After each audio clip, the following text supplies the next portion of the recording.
साल 2024 में जब राहुल गांधी उत्तर प्रदेश की रायबरेली सीट से अपना लोकसभा चुनाव जीत जाते हैं। इसके बाद तय किया जाता है कि राहुल गांधी वायनाड की सीट को छोड़ देंगे और रायबरेली की संसदीय सीट को अपने पास रखेंगे। और राहुल गांधी ने ऐसा किया भी। उन्होंने वायनाड से इस्तीफा दे दिया और वायनाड के बाद उन्होंने रायबरेली को अपनी संसदीय क्षेत्र की सीट बना ली। इसके बाद जब वायनाड की सीट खाली हो गई, तो इस खाली सीट पर पहले ये योजना तैयार की गई थी कि वहां कोई जो केरल का नेता होगा, वो चुनाव लड़ेगा और उसे वायनाड की सीट मिल जाएगी। लेकिन जब ये बात प्रियंका गांधी को पता चली, प्रियंका गांधी वाड्रा को, तो उन्होंने सीधे मां सोनिया गांधी के पास जाकर, ये 2024 की बात मैं आपको बता रहा हूं, ये उस वक्त की जो रिपोर्ट्स आई थी उसमें ये बात सामने आई थी। सोनिया गांधी को जाकर प्रियंका ने कहा कि वायनाड की सीट अगर खाली हो रही है और इस सीट पर राहुल ने चुनाव लड़ा था, वहां पर मैंने भी मेहनत की थी।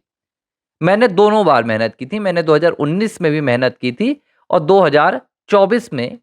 तो मेरे अलावा इस सीट पर किसी और को क्यों लड़वाया जा रहा है चुनाव? तो मां सोनिया ने कहा कि हम अभी नहीं चाहते कि आप राजनीति में चुनावी मैदान में आए, क्योंकि राहुल अभी चुनावी मैदान में अच्छा कर रहे हैं और उनके नेतृत्व में कांग्रेस पार्टी ने 99 सीट जीती है। अब जब सोनिया गांधी ने यह बात प्रियंका से बोली कि राहुल का नेतृत्व अच्छा है और उनके ही नेतृत्व में कांग्रेस ने 99 सीटें जीती है, तो कहा जा रहा है कि यह बात प्रियंका ने सोनिया से कही कि ये तीसरा चुनाव है जब राहुल गांधी के नेतृत्व में कांग्रेस ने केंद्र में तीसरी बार हार झेली है। और सिर्फ यही चुनाव नहीं, प्रियंका ने कहा कि लड़े गए राहुल गांधी के नेतृत्व में 95 चुनाव कांग्रेस पार्टी ने हारी है। अब इस बात को लेकर राहुल, प्रियंका और सोनिया के बीच जबरदस्त तरीके से उस दिन बहस हुई, क्योंकि राहुल भी नहीं चाहते थे कि प्रियंका वायनाड से चुनाव लड़े और सोनिया भी नहीं चाहती थी। लेकिन कहा जा रहा है कि प्रियंका ने सीधे तौर पर मां के सामने चेतावनी भरे अंदाज में कह दिया कि अगर आप मुझे इस उपचुनाव में वायनाड के लिए उम्मीदवार घोषित नहीं करती हैं और मुझे टिकट नहीं दी जाती है, तो मैं निर्दलीय चुनाव भी लड़ सकती हूं, लेकिन मैं बिना चुनाव लड़े अब नहीं रहूंगी।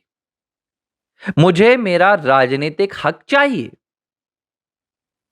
और कहा जा रहा है कि जब इस तरह की बातें सीधे तौर पर प्रियंका ने मां सोनिया के सामने कह दी थी कि अगर मुझे जगह नहीं दी जाएगी तो मैं खुली बगावत करूंगी।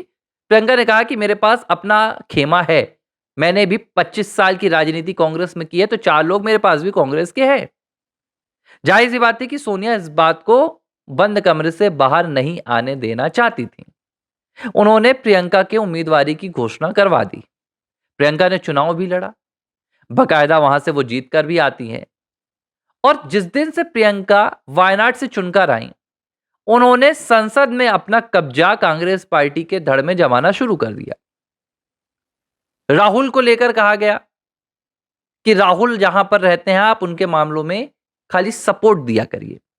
लेकिन प्रियंका ने पहले तो शुरुआत में यह बात मानी, लेकिन जब प्रियंका को ज्यादा लाइमलाइट मिलने लगी, चाहे फिर वो मीडिया की बात हो या कांग्रेस पार्टी के खेमे की, राहुल गांधी की चिंता बढ़ने लगी और राहुल गांधी इसे लेकर बार बार प्रियंका से झगड़ने लगे कि आप मीडिया के सामने क्यों आती हैं, आप लोकसभा में ज्यादा क्यों एक्टिव रहती हैं, लोकसभा मेरा कार्य क्षेत्र है।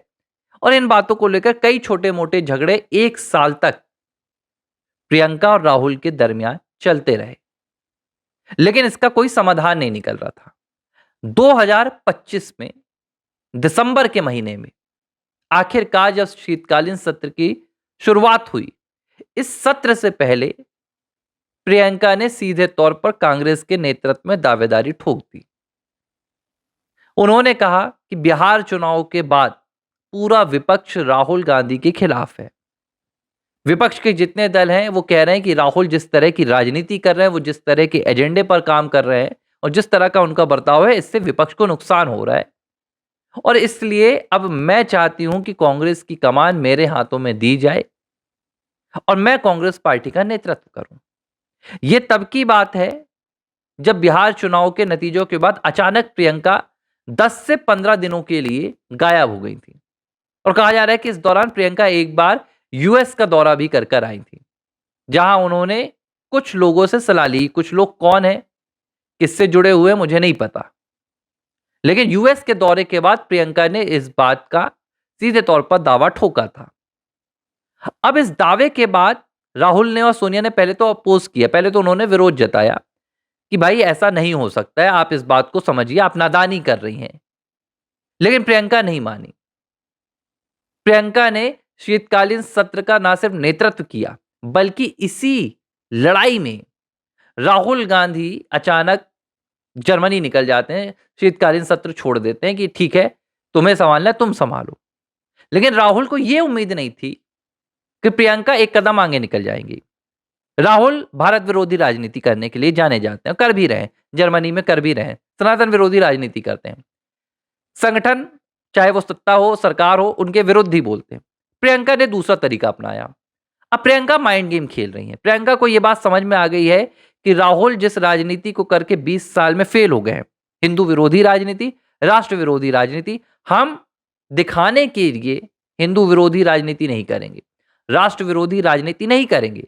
और इसी का उदाहरण देने के लिए प्रियंका ने क्या किया, प्रधानमंत्री नरेंद्र मोदी के साथ उस टी चाय में, जो चाय की पार्टी हुई थी, उसमें जाने की अनुमति, उन्होंने अपना पूरा प्लान बनाया कि मैं वहां जाऊंगी, और बाकायदा वो गई भी।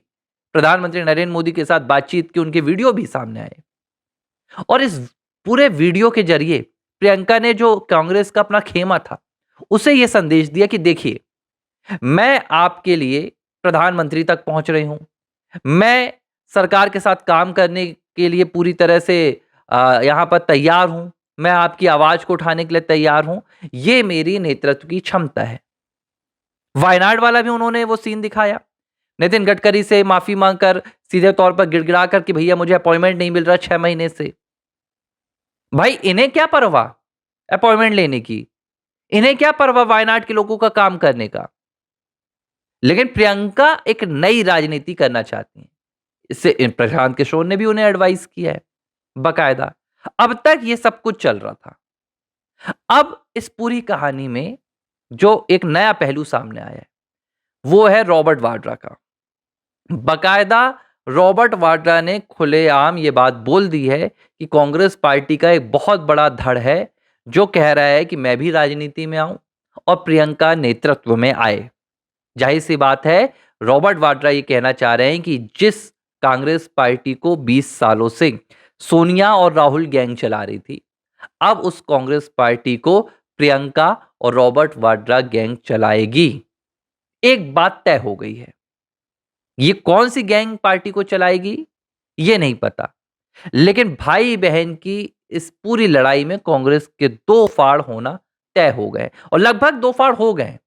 इसका पूरा अभी आधिकारिक ऐलान बस नहीं हुआ है, वो भी होना बाकी है।